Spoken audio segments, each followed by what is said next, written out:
In 2008, Iceland's three major banks collapsed with combined debts of approximately €85 billion for a country whose entire GDP that year was only $14 billion.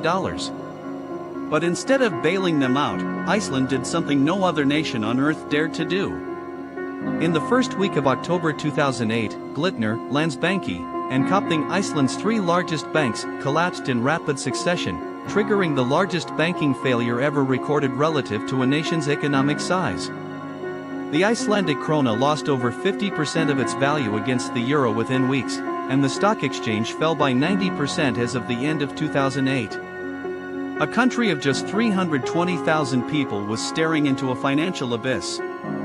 Every major Western economy in 2008 chose the same playbook: pour public money into failing banks to prevent total collapse, a strategy that cost American taxpayers alone over $700 billion. Iceland's government, under intense international pressure, initially attempted a partial bailout, then stopped. Prime Minister Gerhard made a televised address warning the nation it faced the risk of national bankruptcy, and Iceland chose a different road entirely. Between 2012 and 2015, Iceland's special prosecutor convicted and sentenced 26 bankers and financial executives to a combined total of 74 years in prison for crimes including market manipulation, breach of fiduciary duty, and fraud. Among those sentenced was the former CEO of Kaupthing Bank, who received a 5.5-year prison term in 2013. No other country that experienced the 2008 financial crisis criminally prosecuted a single senior banking executive.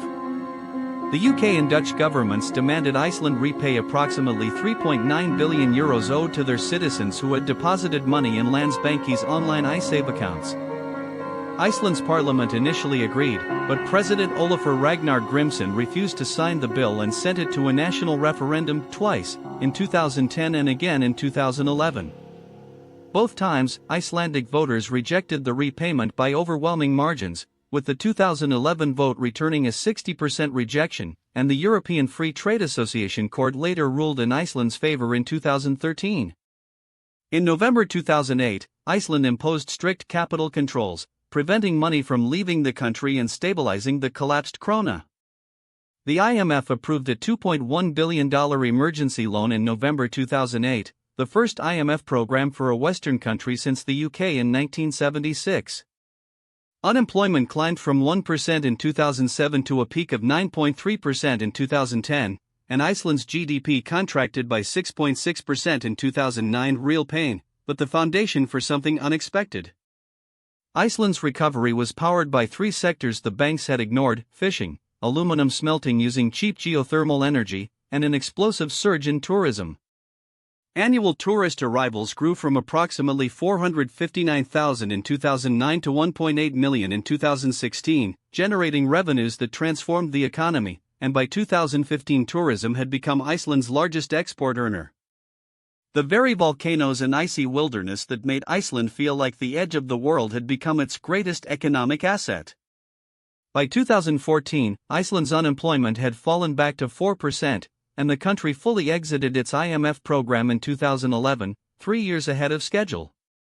In 2015, Iceland's economy grew by 4.1%, and in 2016 it posted a GDP growth rate of 7.2%, the fastest of any European nation that year. The country that was technically bankrupt in 2008 had become living proof that letting banks fail, holding executives accountable, and protecting ordinary citizens first is not just morally right, it works.